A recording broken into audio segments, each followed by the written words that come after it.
नमस्कार, आप देख रहे न्यूज 18। मैं हूं आपके साथ मेनका चौधरी और ये वक्त है लाख टके की बात का।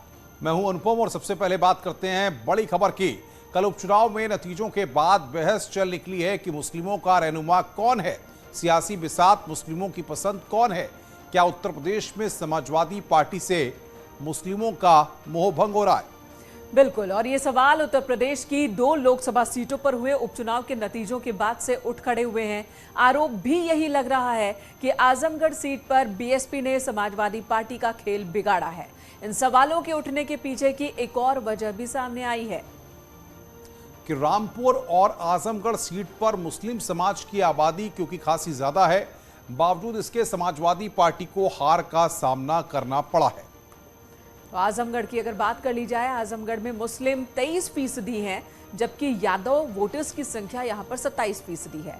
दोनों को अगर जोड़ दें तो मुसलमान और यादव आबादी मिलकर हो जाती है 50%। और मुस्लिम और यादव समाज को समाजवादी पार्टी का वोटर भी माना जाता है।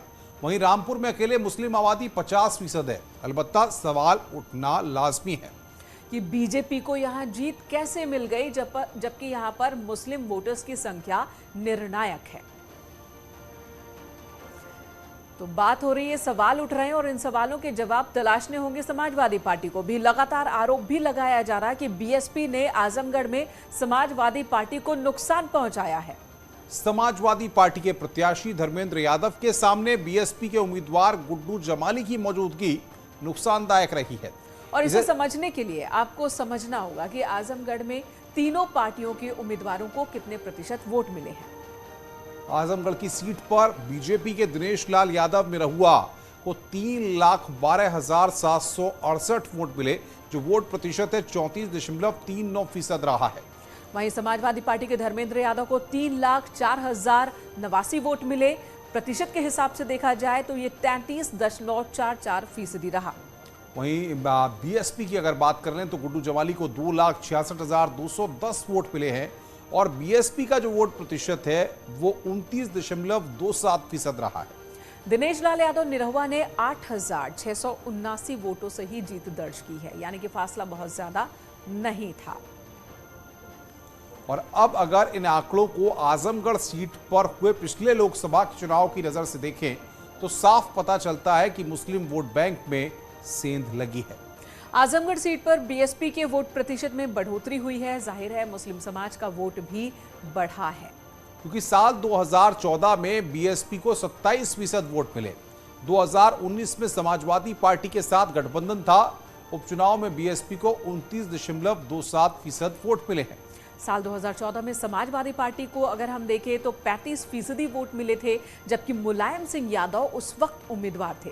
और साल 2019 में बीएसपी के साथ गठबंधन था समाजवादी पार्टी का और 2019 में अखिलेश यादव उम्मीदवार थे, तब 60% वोट इस गठबंधन को मिले थे।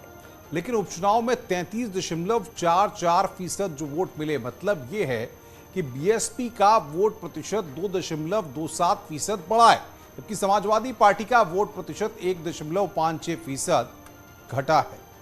और शायद यही वजह है कि उपचुनाव में जीत शहीद बना दिया गया, हमने मान दिया। यही तो चाहते थे कि हम अपने आप को नंबर 2 में शहीद मान के सम्मान दिया। हम तो अपने आंसू भी नहीं निकालते देते। मुस्लिम समाज के लिए जिस भाषा का प्रयोग आजम खां कर रहे हैं, कुछ ऐसा ही विधानसभा चुनाव में एक सीट पर सिमटने के बाद बीएसपी अध्यक्ष मायावती ने किया था। और ये बात और है कि अब समीकरण बदले हैं तो मायावती की भाषा भी बदल गई है। मायावती ने अपने ट्वीट में लिखा, बीएसपी के सभी छोटे बड़े कार्यकर्ताओं, पदाधिकारियों, पार्टी प्रत्याशी शाह आलम उर्फ गुड्डू जमाली ने आजमगढ़ लोकसभा उपचुनाव जिस संघर्ष और दिलेरी के साथ लड़ा है, उसे आगे 2024 लोकसभा आम चुनाव तक जारी रखने के संकल्प के तहत चुनावी मुस्तैदी यथावत बनाए रखना भी जरूरी है। सिर्फ आजमगढ़ ही नहीं बल्कि बीएसपी की पूरे यूपी में 2024 लोकसभा आम चुनाव के लिए जमीनी तैयारी को वोट में बदलने हेतु भी संघर्ष और प्रयास लगातार जारी रखना है। इस क्रम में एक समुदाय विशेष को आगे होने वाले सभी चुनाव में गुमराह होने से बचाना भी बहुत जरूरी है। बीएसपी अध्यक्ष मायावती के ट्वीट में जिस समुदाय विशेष का जिक्र है उसे समझना बहुत मुश्किल नहीं। ये वही समुदाय है जिसे उन्होंने विधानसभा चुनाव में हार के बाद जिम्मेदार ठहराया था और अब समाजवादी पार्टी ठहरा रही है। मैं जरूर माइनॉरिटी के भाई बहनों से कहूंगा, सोचो, विचार करो, आखिर बीजेपी की बी टीम के साथ खड़े होके आप कभी हक पा सकते हो क्या? ये आपकी नागरिकता छीनना चाहते हैं, ये आपको देश में 2 दर्जे के नागरिक बना के रखना चाहते हैं, ये आपकी हर सुविधा को छीनना चाहते हैं। ये भारतीय जनता पार्टी के लोग आपके घरों में बुलडोजर चलाना चाहते हैं। एसपी हो या फिर बीएसपी, दोनों पार्टियों की राजनीति मुस्लिमों के इर्द गिर्द ही घूम रही है। इसमें एक नाम और जुड़ा है, हैदराबादी भाईजान असदुद्दीन ओवैसी का। मैं उत्तर प्रदेश के अल्पसंख्यक समाज, दलित और मुसलमानों से, और ख़ास तौर से हिंदी हार्टलैंड के मुसलमानों से अपील करूंगा कि वो अपने वोट को ज़ाय ना होने दें और ऐसे निकम्मी पार्टियों का साथ ना दें जो बीजेपी को हरा नहीं सकते, वो सिर्फ आपको धोखा देकर आपका वोट हासिल कर लेते हैं। जाहिर है अब विपक्ष के दलों के बीच मुस्लिम वोट बैंक की लड़ाई है, लेकिन सबके बीच एक तथ्य ये भी है कि जिन सीटों पर बीएसपी ने मजबूत मुस्लिम कैंडिडेट उतारा, वहां समाजवादी पार्टी को हार का मुंह देखना पड़ा। Bureau report, news 18।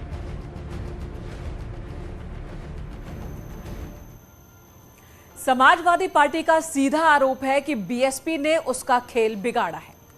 तो वहीं इस मुद्दे पर बीएसपी प्रत्याशी गुड्डू जमाली कुछ अलग ही तर्क दे रहे हैं। क्या कहते हैं, सुनिए जरा। आजमगढ़ में भाजपा कमल खिलाने में एक बार फिर से कामयाब हुई है। ऐसे में हमारे साथ बातचीत करने के लिए बसपा प्रत्याशी शाह आलम गुड्डू जी हैं। हम इनसे बातचीत करेंगे। सर, काफ़ी आरोप लग रहे हैं, क्या आपने सपा का खेल बिगाड़ा? देखिए, फैक्ट ये है कि सपा झूठ मूठ ये एक वो करती है प्रोपेगेंडा। सच अगर जेन्युइनली देखा जाए तो उन्होंने मेरा खेल बिगाड़ा है। मैं बार बार कहता हूँ, यहाँ क्या है सैफई वालों का, ये बताएं कि वहाँ इनका क्या है। ये ज़मीन मेरी है, ये ज़िला मेरा है, यहाँ मेरी पुरखों की हड्डियाँ गड़ी हैं। कल मेरा भी जनाजा उठा के यहीं दफनाया जाएगा। सैफई वालों का यहाँ क्या लेने चले आते हैं वो, जो वो कहते हैं हमने खेल बिगाड़ा। तो हम तो ये कहते हैं कि क्या उत्तर प्रदेश और देश की पॉलिटिक्स में इस बात के अनेकों उदाहरण हैं जब समाजवादी पार्टी ने चाहे मानवता के आधार पे, चाहे दोस्ती यारी में, या किसी राजनीतिक कहते हैं ना उसको अंडरस्टैंडिंग में, बहुत सा प्रत्याशी नहीं उतारा। आप यहाँ ना उतारते, आप बड़े माइनॉरिटी का दम भरते हैं। अभी कल मैंने उनका देखा था, वो धर्मेंद्र जी बोल रहे थे माइनॉरिटी के भाइयों कब तक। अरे माइनॉरिटी आपका कोई वो नहीं लेगी, माइनॉरिटी आपको दुत्कार चुकी है।